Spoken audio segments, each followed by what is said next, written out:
News 24 घडामोडी, श्वास चालू घडामोडींचा। गांधी यांच्या घरी मोठी चोरी, 30 लाखांचा ऐवज लंपास। सारसनगरमध्ये मोठ्या चोरीची घटना उघडकीस। अहिल्यानगरमधील सारसनगर परिसरात 3 जुलै रोजी संध्याकाळच्या सुमारास घरफोडीची घटना घडली। युवराज आर्केडमधील फ्लॅट नंबर 4 मध्ये राहणारे श्री केवल कुमार भगवानदास गांधी यांच्या घरी घर बंद असताना अज्ञात चोरट्यांनी दरवाजाचे कुलूप तोडून प्रवेश केला।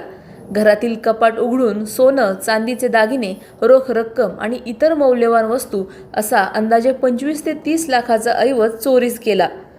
घटनेनंतर गांधी यांनी तात्काळ कोतवाली पोलीस ठाण्यात फिर्याद दाखल केली।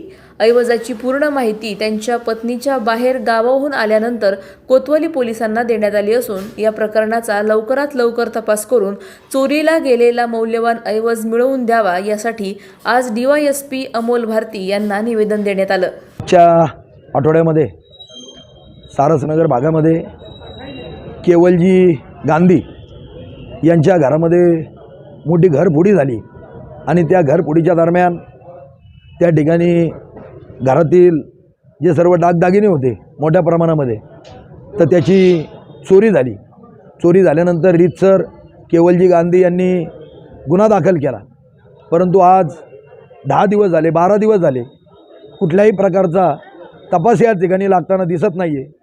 त्यामुळं संबंधित परिवारांनी माननीय आमदार संग्राम भैया जगताप यांच्याशी संपर्क साधला आणि संग्राम भैया जगताप यांच्या सूचनेनुसार आज आम्ही या ठिकाणी जिल्हा पोलीस अधीक्षक कार्यालयामध्ये या संदर्भात तपास लागावा म्हणून निवेदन देण्याकरता आलो।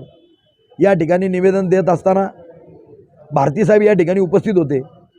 त्यांना या ठिकाणी या संपूर्ण घटनेची माहिती सांगितली की या चोरीच्या घटनेमध्ये CCTV जे फुटेज आहेत त्या ठिकाणी अजून काही 2-3 क्ल्यू होते, ते सुद्धा या परिवाराने त्यांना तपासामध्ये सहकार्य करून सांगितलेले आहेत।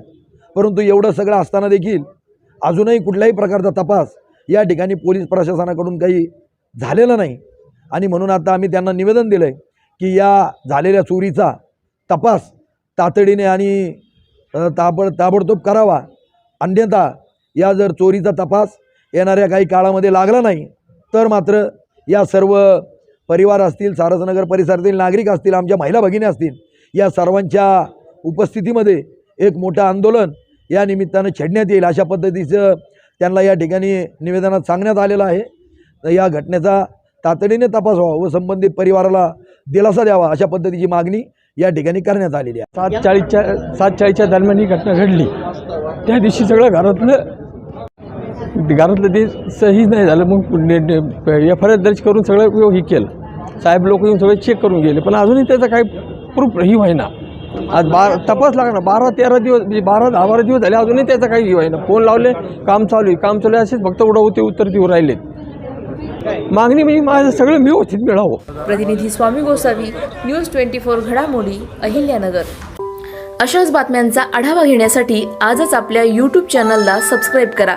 बातमी आवडल्यास लाईक करा आणि इतरांपर्यंत शेअर करा।